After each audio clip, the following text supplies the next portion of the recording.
সর্বমঙ্গলা মন্দির, এবং তার পাশেই আছে মা ধনলক্ষ্মীর মন্দির। তো চলুন আজকে দুটো মন্দির আমরা একটু ঘুরে দেখব। সায়েন্স পার্ক থেকে বেরিয়ে আমরা এই রাস্তা ধরেই চললাম মন্দিরের দিকে।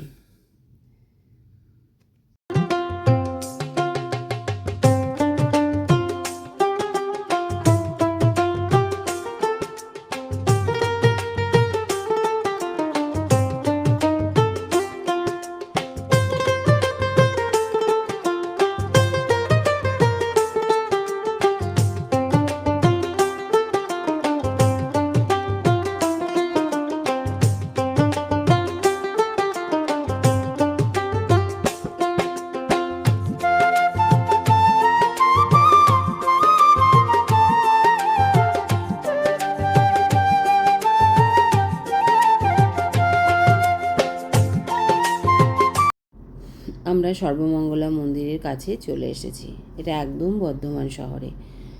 কখনো যদি বর্ধমান বেড়াতে যান অবশ্যই সর্বমঙ্গলা মায়ের মন্দির দর্শন করবেন। খুব সুন্দর মন্দির এবং অনেক মাহাত্ম্য আছে এই মায়ের মন্দিরে। পরে আমি সেই গল্পটা করছি। আমরা এবার চলে এসেছি সর্বমঙ্গলা মন্দিরে, বর্ধমানের বিখ্যাত সর্বমঙ্গলা মায়ের মন্দির। তো চলো আমরা সর্বমঙ্গলা মায়ের মন্দিরটা দর্শন করে নিই। এটা মনে হয় মন্দিরের দালান হবে, এখানে SBI ব্যাংকও লেখা আছে। এখানে আছে ধনেশ্বরী লক্ষ্মী মন্দির।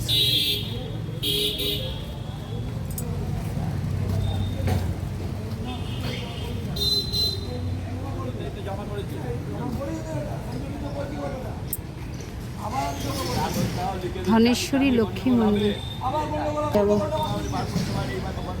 ভেতরে যাওয়া যাক, যেতে যেতে একটু জেনে নেওয়া যাক সর্বমঙ্গলা মায়ের মন্দির সম্বন্ধে। কথিত আছে বর্ধমান রাজপরিবারের কুলদেবী হলেন মা সর্বমঙ্গলা। রাজারা এই মন্দিরকে কেন্দ্র করে ধর্মীয় ও সাংস্কৃতিক ঐতিহ্য গড়ে তুলেছিলেন। এখানে প্রতিদিন অসংখ্য ভক্ত আসে মায়ের দর্শনে, এবং বিশেষ করে দুর্গাপুজো, কালী পুজো ও নবরাত্রিতে এখানে প্রচুর ভক্তের সমাগম হয়। অনেকের বিশ্বাস ভক্তিভরে মাকে পুজো করলে বা প্রার্থনা করলে তিনি মনের ইচ্ছা পূরণ করেন এবং পরিবারের শান্তি ও মঙ্গল এনে দেন। তাই ধর্মীয় স্থান হিসেবে নয়, বর্ধমান ইতিহাসের ও ঐতিহ্যের একটি গুরুত্বপূর্ণ অংশ হিসেবেও এই মন্দির বিশেষ তাৎপর্যপূর্ণ। আমরা মন্দির প্রাঙ্গণে ঢুকে গেছি। মন্দিরে ঢুকতেই প্রথমে বাইরের দিকে ছিল দুটো শিবলিঙ্গ আর ভেতরে শিব মন্দির, আর ভেতরে ছিল 3টে শিব মন্দির। আর দেখুন কি সুন্দর মন্দিরটা, কি বলবো। তো চলুন একটু ঘুরে দেখি।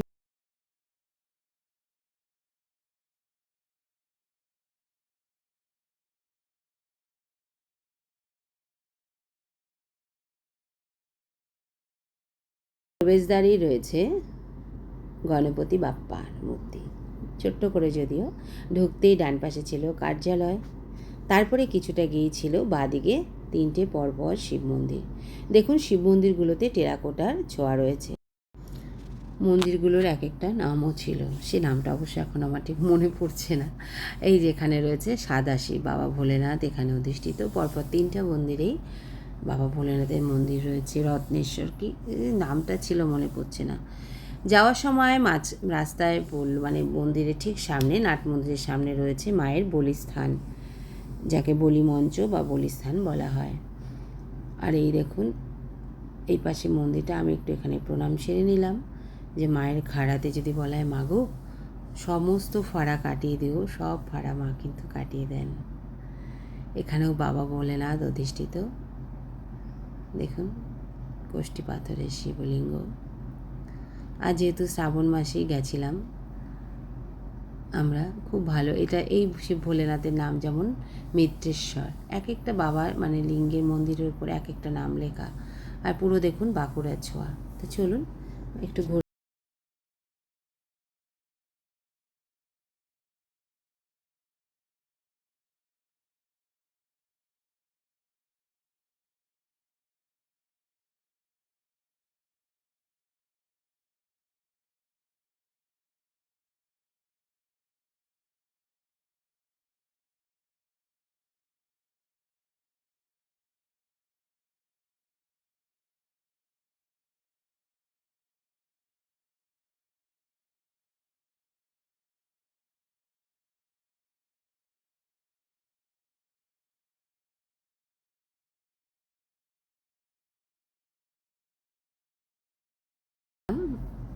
মন্দিরের সামনেটা কি সুন্দর না মন্দিরটা। আর আজকে আকাশটা কি ভালো লাগছে দেখুন, রোদ ঝলমলে, পেঁজা তুলো মনে হচ্ছে উড়ে বেড়াচ্ছে। আর এখানে অধিষ্ঠিতা মা সর্বমঙ্গলা। অনেক দিনের ইচ্ছে ছিল মা সর্বমঙ্গলা মন্দিরে যাব, তো গেছি, সেই মনোবাঞ্ছা পূর্ণ হয়েছে। যদিও আমরা খাওয়া দাওয়া করে গেছি বলে আমরা পুজো দিইনি, মাকে প্রণামী দিয়ে প্রণাম সেরে বাড়ি ফিরেছিলাম। বিকেলবেলাতেও কত মানুষের ভিড় দেখুন, প্রচুর ভক্ত আসছিল মাকে দর্শন করতে বা মাকে পুজো দিতে। এত সুন্দর মন্দিরটা কি বলবো। পরপর দুটো নাট মন্দির রয়েছে, এই পাশে একটা নাট মন্দির আর ওই পাশেও একটা নাট মন্দির। অনেকটা বড় এলাকা নিয়ে এই মন্দিরটা, আর এবং পরিষ্কার পরিচ্ছন্ন। আর মন্দির মানেই তো পবিত্র, সুতরাং যেখানেই আপনি যান, যে মন্দিরেই যান, আপনার মন মানে কী বলবো, সন্তুষ্ট হয়ে যাবে। মনে যত জ্বালা যন্ত্রণা জুড়িয়ে যাবে মায়ের স্থানে গেলে। তা আজও আমার তাই হয়েছিল। মার স্থানে গিয়ে যেন একটা শান্তি ফিরে পেলাম। মনে হয় মার কাছে কত কিছু প্রার্থনা করলাম, কত কিছু বললাম, মা যেন মন ভরে শুনলেন আমার সেই প্রার্থনা।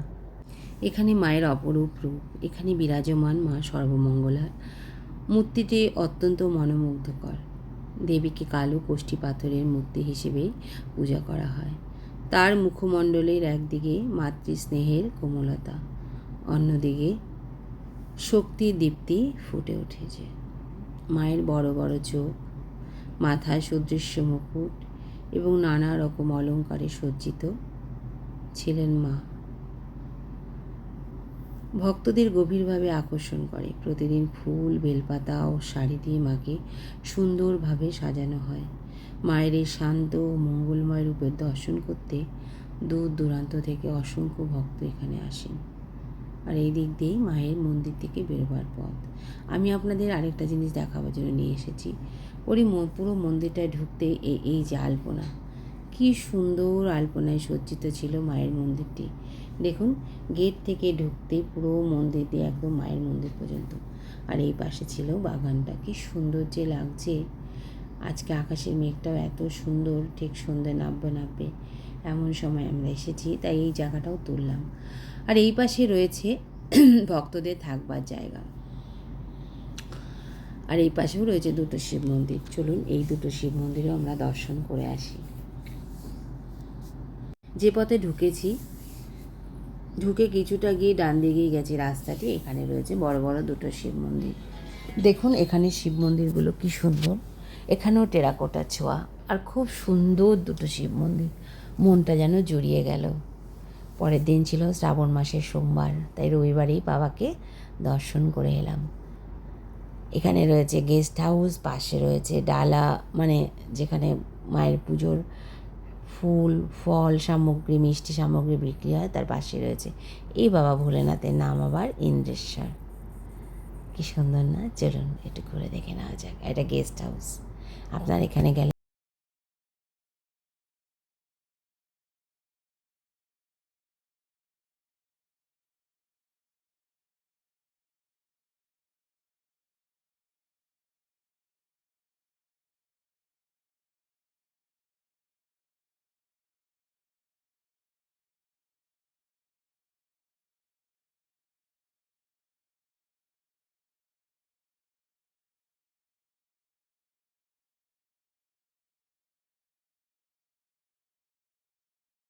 মানে ঢুকতেই আপনাদের দেখিয়েছিলাম ধনলক্ষ্মী মায়ের মন্দির। এখন আমরা যাব সেই ধনলক্ষ্মী মায়ের মন্দিরে। মানে সর্বমঙ্গলা মন্দিরের পূর্ব দিকে প্রবেশপথের পাশেই রয়েছে মা ধনলক্ষ্মী মায়ের মন্দির। চলুন আমরা এবার একটু ধনলক্ষ্মী মায়ের মন্দিরে ঘুরে আসি এবং মা সম্বন্ধে একটু জেনেও নিই। ভক্তদের বিশ্বাস মা ধনলক্ষ্মী ধন, সম্পদ, সমৃদ্ধি ও সংসারে মঙ্গল দান করেন। তাই সর্বমঙ্গলা মায়ের দর্শনের পাশাপাশি বহু ভক্ত ধনলক্ষ্মী মন্দিরেও প্রণাম করেন। খুব ছোট, কিন্তু মা সর্বমঙ্গলাকে দর্শন করতে এসে মা ধনলক্ষ্মী মাকে দর্শন করেও আমার মন জুড়িয়ে গেল। খুব শান্তি পেলাম পাশাপাশি দুটো মাকে দেখে। তো চলুন আমরা এবার ধনলক্ষ্মী মায়ের মন্দিরটা একটু ঘুরে দেখি।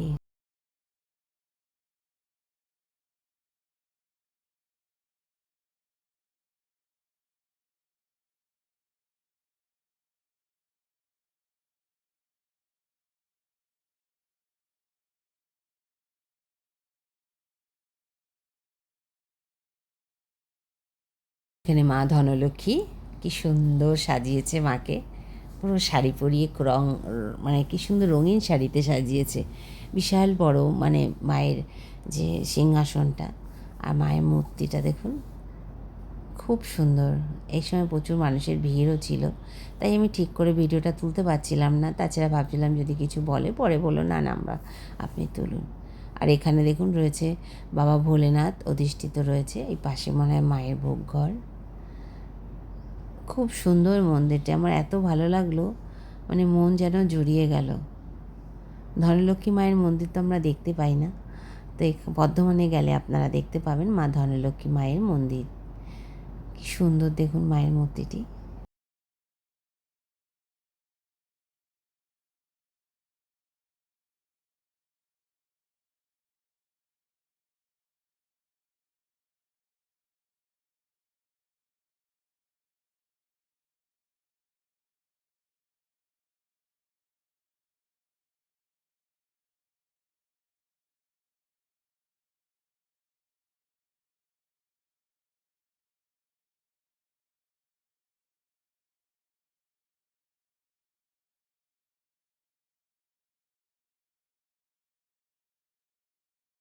বেরিয়ে ডান দিকেই ছিল একটা বড় মনসা গাছ। কত বড় যে কি বলবো, মানে বিশাল বড়, বিশাল বড়। দেখুন কত বড় গাছটি।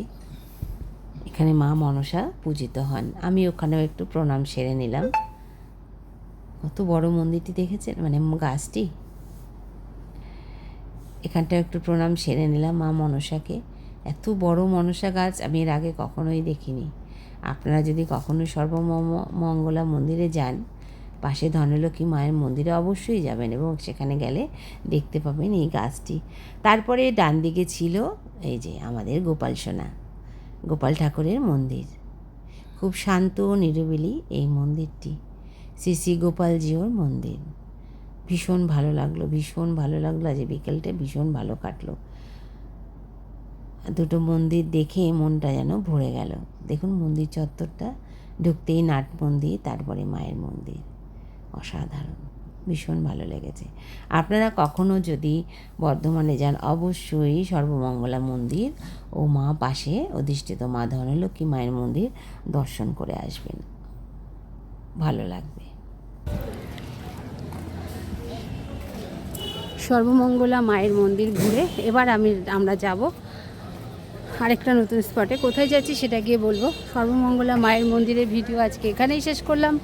কেমন লাগলো? ভালো লাগলে কমেন্ট করবে, লাইক করবে, শেয়ার করবে। আর যারা নতুন তারা চ্যানেলটাকে সাবস্ক্রাইব করবে।